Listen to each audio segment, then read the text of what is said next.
Why do some people believe conspiracy theories about the coronavirus? Why has it taken some politicians weeks or even months to start to take things seriously? And why do some people still believe this whole thing is fake or overblown? Well, I'm Dr. Greg Cason, and this is Off the Couch.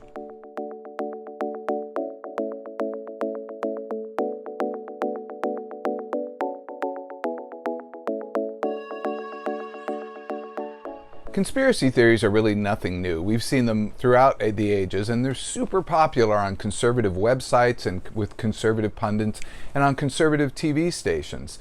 In a perfect world, I'd say conspiracy theories are a lot of fun. They're like a ghost story, but applied to real life. But when you apply it to something serious like the coronavirus, that's when things really become a problem. We've all seen the stories, such as the group in Kentucky that held a coronavirus party to try to get other people infected, or the church in Louisiana that held services even though it was banned to hold large gatherings, but they held services believing they'd be protected by God, or even the Georgia governor who said he didn't know and he had just heard that coronavirus was infectious when someone didn't show symptoms. Hard to believe. But nonetheless, people do fall into these categories. So what leads them into this type of belief system? So although it's hard to say why one individual may believe one thing, we can draw some general conclusions. So let's start with why people believe certain things. And one is just who we pay attention to. One is that we pay attention to people in the media, on TV, in our Twitter, Instagram, whatever, people who are presented in front of us. Two is that we tend to pay attention to authority figures. Authority figures that we see as carrying some credibility, we'll pay attention to whether we like that person or not. And number three, if we do like that person, we really pay attention and tend to accept their beliefs without a lot of criticism. So recently, President Trump went on TV not too long ago, and he talked about the anti-malaria drug chloroquine. And he said it was safe, he had a good feeling about it, it was one of the biggest game changers in the history of medicine.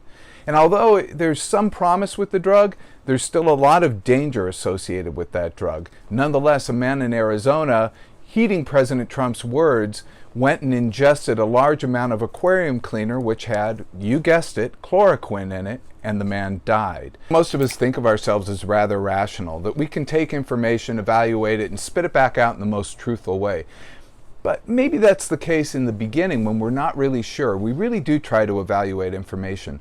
But once the information becomes formed in our minds, we start to only try to take in information that confirms our beliefs. And this starts to be something called confirmation bias. We're all subject to this, and we've all got to watch out for this. Just for the record, I'll read you the definition of confirmation bias. It's the tendency to search for, interpret, favor, and recall information in a way that confirms or strengthens one's prior personal beliefs or theories. Basically, it's when you're filtering in information that you already believe. So you're watching a pundit on TV or you're listening to this story and you're just trying to take in the beliefs you believe. We're all subject to this. You know, it can be really innocent confirmation bias. You can do like when you believe that your horoscope says something. I do this, you know, that, oh, I'm a particular sign, that means something about me. Or a driver of a particular car, that there's something about that person. Those are all fun, but when it gets to conspiracy theories, when it can actually have a real world consequence, that's when this gets very dangerous. It's interesting that in the science world, that rather than trying to confirm theories, in the science world you try to disconfirm theories. So as scientists, we'll literally take a theory and then try to hold it up to scrutiny and try to disconfirm it through a series of tests and evaluations and other types of things to try to disconfirm that it's true. And only when they can't disconfirm, then they accept the theory. Now, confirmation bias is something we call a cognitive bias. And there's another cognitive bias that might actually be even more at work with many conspiracy theories, and it's not very pretty. It's called the Dunning-Kruger effect. And the Dunning-Kruger effect actually holds that people with a low ability tend to overestimate their own abilities.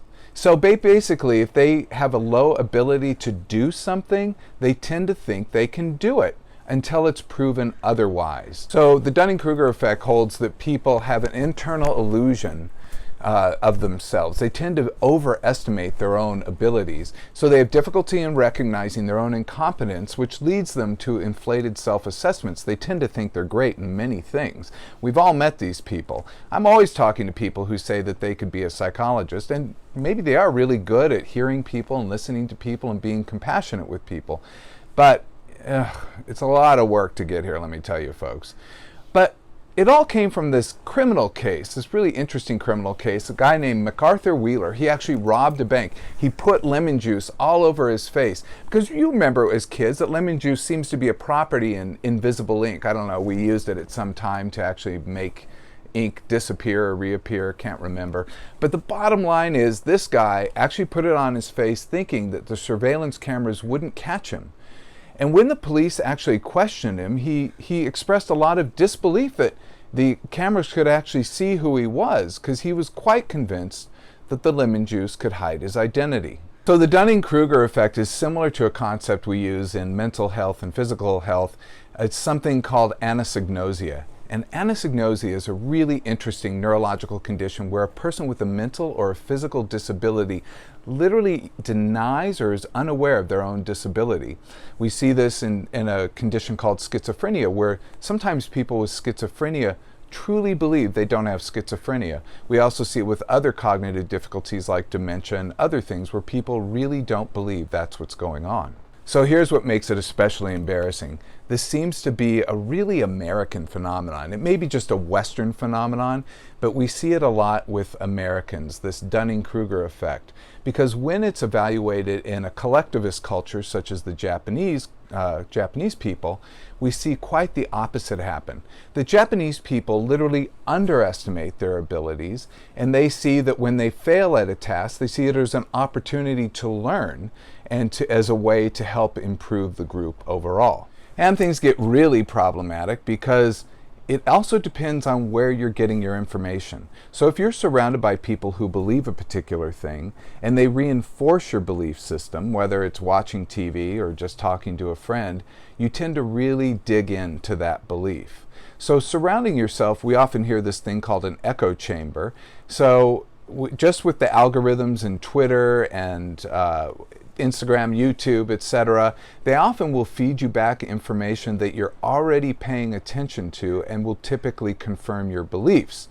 So all of these sources, both authority figures, people we like, also the confirmation bias, also the Dunning-Kruger effect, and then the effect of getting that echo chamber reinforcing your beliefs and confirming them over and over inside of your head will lead you to start to believe or go down a trail of belief in something that may be completely made up, like a conspiracy theory. Now I know what you're saying. Just give them the evidence. Just tell them contradictory evidence. You know, that may work for a scientist because they're kind of trained to think like that, but that doesn't work for the average person.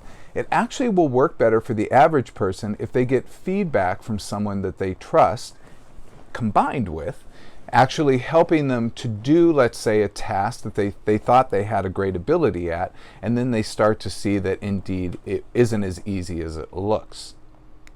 You know, this might be especially tough. You think, oh, why don't we use this with maybe certain politicians who don't seem to believe anything?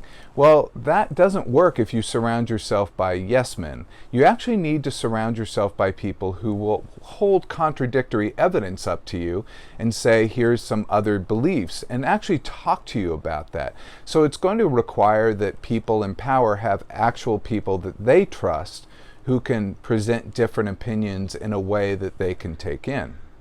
Otherwise, we're not going to get there. Now, coronavirus is a life and death issue, and so this is not something we really need to play around with. And although you personally may not get sick, you may easily catch the virus and then pass it along to someone who may get sick, or they may pass along to someone who may get very sick and then have to go to the hospital, overwhelm the hospital system, cause the medical providers to get sick, and then subsequently there aren't enough ventilators and people will move on to die. So we really need to actually pay attention. This isn't something fun like a horoscope or the type of car someone drives or a diet. All of that is very susceptible to all the things I just talked about. But now we're talking about a life and death situation, so all of us need to be a little more intellectually humble. We need to listen to our scientists, and we need to pay attention to the information that's coming from the scientists and the medical professionals. They're the ones we need to lean on right now. Everyone else has an agenda. So we all have a role to play in this right now. And by listening to our scientists and medical professionals, we can all play a better role. We can all listen to their words because, words are important and words drive behavior. So listen to the right words. Listen to the words of the experts. And if we do follow those words and that we do behave in the ways that protect ourselves and other people, we're all going to get through this together. I'm Dr. Greg Cason, and this is Off the Couch.